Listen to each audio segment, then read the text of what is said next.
السلام علیکم اسٹوڈنٹس آج ہم چائنا کے بارے میں پڑھیں گے کہ چائنا کن حالات اور مشکلات کا سامنا کر کے اس مقام تک پہنچا۔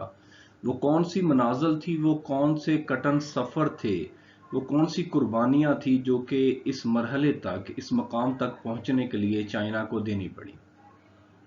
اسٹوڈنٹس یہ بات 13ویں صدی کی ہے جب مشہور اطالوی سیاح مارکو پولو چین پہنچا تھا۔ اس نے یورپ واپس جا کے چین کی دولت اور چین کے بارے میں ایسے قصے سنائے کہ یہ ملک یورپ کے لوگوں کی خوابوں کی جنت بن گیا۔ اس دور میں ہندوستان کی دولت کے قصے بھی بہت مشہور ہوئے۔ یورپی قومیں ان ممالک تک پہنچنے کے لیے زور لگانے لگی۔ ہندوستان تک سمندری راستہ کھوجنے کی جستجو میں کولمبس امریکہ دریافت کر بیٹھا۔ بعد میں یورپی ممالک کو ہندوستان تک تو رسائی مل گئی، لیکن چین ان کے حملوں سے بچا رہا۔ چین پر بھی حملے ہوئے، بغاوتیں بھی ہوئیں، لیکن چین میں ایک لانگ مارچ ہوا جس نے چین ہی نہیں پوری دنیا کی تاریخ کو بدل ڈالا۔ ایک افیون زدہ چین بغاوتوں سے لڑتا ہوا، جنگوں سے تباہ حال معیشت والا ملک ایک عالمی طاقت کیسے بن گیا؟ 1834 میں برطانوی بحری جنگی جہاز چین پہنچے، لیکن ان لوگوں نے چین کے جو مال و دولت کے جو قصے سنے تھے وہ اب ماضی کا قصہ بن گئے تھے۔ 19ویں صدی کا چین نہ ہی عالمی طاقت تھا اور نہ ہی دنیا میں اس کی کوئی بات سنتا تھا۔ زیادہ تر چین کے باشندے افیون کے نشے میں دھت رہتے تھے۔ 1934 میں جب یہ برطانوی بحری بیڑا چین پہنچا تو برطانوی تجارتی افسر نے چینی حکومت سے تجارتی معاہدہ کرنے کے لیے بات کی۔ اس سے پہلے چین باقی دنیا سے گریز کرتا تھا کیونکہ چین کو اپنی ثقافت پر بڑا مان تھا۔ چینی سمجھتے تھے کہ ساری دنیا غیر مہذب اور وحشی ہے، لیکن 1834 کا چین اتنا کمزور ہو چکا تھا کہ وہ غیر ملکی وحشیوں کا راستہ نہیں روک سکتا تھا۔ چینی حکومت نے برطانوی تجارتی افسر سے تجارتی معاہدہ کرنے سے انکار کر دیا تو برطانوی جنگی جہازوں نے چین کے 2 شہروں پر بمباری شروع کر دی، اور اس کے بعد چین کا ساحلی شہر جو تھا کینٹون، وہ برطانوی تجارت کی اماجگاہ بن گیا۔ اس دور میں افیون کی تجارت انتہائی منافع بخش کاروبار سمجھی جاتی تھی اور چین میں اس کی بہت بڑی مارکیٹ تھی۔ 19ویں صدی میں چینیوں نے اتنی افیون استعمال کی کہ اس صدی کو سینچری آف شیم یا ذلت کی صدی کہا جاتا ہے۔ چین میں افیون کی تجارت پر پابندی تھی۔ افیون بیچنے اور نشہ کرنے والے لوگوں کے لیے موت کی سزا مقرر تھی۔ اب انگریزوں نے افیون کی تجارت شروع کی تو چینی حکومت سخت پریشان ہو گئی اور اس نے برطانیہ کو سبق سکھانے کا فیصلہ کر لیا۔ اپنے ماضی پر ناز ہونے کی وجہ سے چین کو اب بھی لگتا تھا کہ وہ برطانیہ جیسی سپر پاور کو شکست دے سکتا ہے، لیکن یہ غلط فہمی جلد ہی دور ہونے والی تھی۔ 1839 میں چینی حکام نے افیون سے بھرے 20,000 صندوق تباہ کر دیے، جن میں 1400 ٹن افیون بھری ہوئی تھی۔ اس سے چین اور برطانیہ کے تعلقات خراب ہو گئے۔ اس دوران ایک واقعہ یہ ہوا کہ برطانوی بحری جہاز کے ملازموں نے ایک چینی شہری کو قتل کر دیا۔ جب چینی حکام نے ان قاتلوں پر چینی قوانین کے تحت مقدمہ چلانے کا فیصلہ کیا تو برطانیہ بہادر کا غصہ عروج تک پہنچ گیا اور برطانوی فوجیوں نے چین پر حملہ کر دیا۔ اس جنگ میں چین کو اپنی تاریخ کی بدترین شکست کا سامنا کرنا پڑا۔ 1842 میں برطانیہ اور چین کے درمیان ایک سفارتی معاہدہ ہوا جس کے تحت چین نے برطانیہ کو 5 بندرگاہوں سے تجارت کی اجازت دے دی اور برطانیہ کو چین میں اپنا سفارت خانہ کھولنے کی بھی اجازت دے دی۔ برطانیہ سے شکست کے بعد سارے چین کو اس شکست نے ہلا کے رکھ دیا تھا۔ وہ چین جس نے دنیا کو جنگی حکمت عملی سکھائی تھی، دنیا کو بارود سے متعارف کروایا تھا، بندوقیں اور توپیں بنانا سکھائی تھی، جس نے بارودی سرنگیں اور ہینڈ گرینیڈ کی شروعات کی تھی، جتنے راکٹ لانچر اور مشین گنوں کا تصور کیا تھا، وہ قوم اپنے سے سینکڑوں گنا چھوٹے ملک سے ہار گئی، یہ بات کسی چینی کے وہم و گمان میں بھی نہ تھی۔ چین میں برطانیہ کے خلاف نفرت کے جذبات بیدار ہونے لگے۔ معاہدے کے 14 برس کے بعد 1856 میں چین اور برطانیہ کے درمیان پھر جنگ چھڑ گئی۔ برطانیہ نے چینی شہروں اور بندرگاہوں پر شدید بمباری کی اور سینکڑوں چینی شہری مارے گئے۔ اس جنگ میں فرانس اور امریکہ نے بھی برطانیہ کا ساتھ دیا۔ برطانیہ ابھی چین کو اور سبق سکھانا چاہتا تھا، لیکن 1857 میں ہندوستان میں جنگ آزادی شروع ہو گئی اور وہ فوجیں جو چین کی جانب بڑھ رہی تھیں انہوں ہندوستان کی طرف بھیج دیا گیا۔ اس لیے چین ایک بہت بڑے حملے سے بچ گیا، البتہ جنگ جاری رہی۔ برطانوی فوجوں نے کینٹون اور چینی دارالحکومت پیکنگ پر قبضہ کر لیا۔ اس شکست کے بعد چینی حکومت اتنی کمزور ہو گئی کہ اس نے دوبارہ کبھی بھی عالمی طاقتوں کو چیلنج نہیں کیا۔ 1884 میں فرانس نے ویتنام پر حملہ کر کے اسے چین سے چھین لیا۔ اس جنگ میں چین کو ذلت امیز شکست کا سامنا کرنا پڑا۔ برطانیہ، فرانس، اٹلی، روس، امریکہ نے چین میں اپنی مرضی کے مطابق علاقوں پر قبضہ کر لیا۔ سارے چین کو ہڑپ کرنا ناممکن تھا کیونکہ چین کا رقبہ بہت زیادہ تھا، اس لیے انہوں نے ساحلی علاقوں کو اپنے قبضے میں لے لیا۔ اس صورت کی وجہ سے چین مکمل طور پر انتشار کا شکار تھا۔ چین میں جرائم اور غربت عام تھی، لیکن 1894 میں جاپان سے ہونے والی جنگ تابوت میں آخری کیل ثابت ہوئی۔ 1897 میں جرمن فوج نے چین کے ایک شہر پر قبضہ کر لیا۔ اگلے برس برطانیہ نے چین سے ہانگ کانگ کا علاقہ جو ہے وہ 99 سال کی لیز پر اپنے نام کروا لیا۔ ان سارے حالات نے چینی عوام کو سوچنے پر مجبور کر دیا تھا کہ عالمی طاقتیں کسی کی دوست نہیں ہوتی۔ اس سوچ کے ساتھ ہی چینی عوام میں ایک بیداری کی لہر پیدا ہوئی، جس کا پہلا نتیجہ تو یہ نکلا کہ چینیوں نے غیر ملکیوں کے خلاف ہتھیار اٹھا لیے اور یہ باکسر انقلاب کی شروعات تھی۔ 1898 میں چینی قوم نے غیر ملکیوں کے خلاف باکسر انقلاب کے بینر تلے اٹھ کھڑی ہوئی۔ اس انقلاب کو باکسر انقلاب کہنے کی وجہ یہ بھی ہے کہ انقلاب جو تھا، جو انقلابی تھے وہ باکسنگ کی پریکٹس کرتے تھے، اس لیے یہ لوگ باکسرز کہلائے۔ آہستہ آہستہ لوگ اس انقلاب میں شامل ہونے لگے اور ان لوگوں نے غیر ملکیوں کی رہائش گاہوں کو جلانا شروع کر دیا اور غیر ملکیوں کا قتل عام شروع کر دیا۔ غیر ملکیوں نے سفارتی علاقے میں پناہ لے لی۔ باکسر انقلابیوں اور چینی فوج نے 20 جون 1900 میں سفارتی علاقے پر حملہ کر دیا اور سب سے پہلے ایک فرانسیسی فوجی مارا گیا، پھر ایک برطانوی فوجی جو تھا، ایک اس کا سر جو تھا وہ تن سے جدا کر دیا گیا اور یہ کٹا ہوا سفارتی سر جو تھا سفارتی علاقے میں ایک عمارت پر لٹکا دیا گیا۔ انقلابی بہت زیادہ جذباتی تھے، ایسا لگتا تھا کہ ان کا جنون سب کچھ بہا کر لے جائے گا۔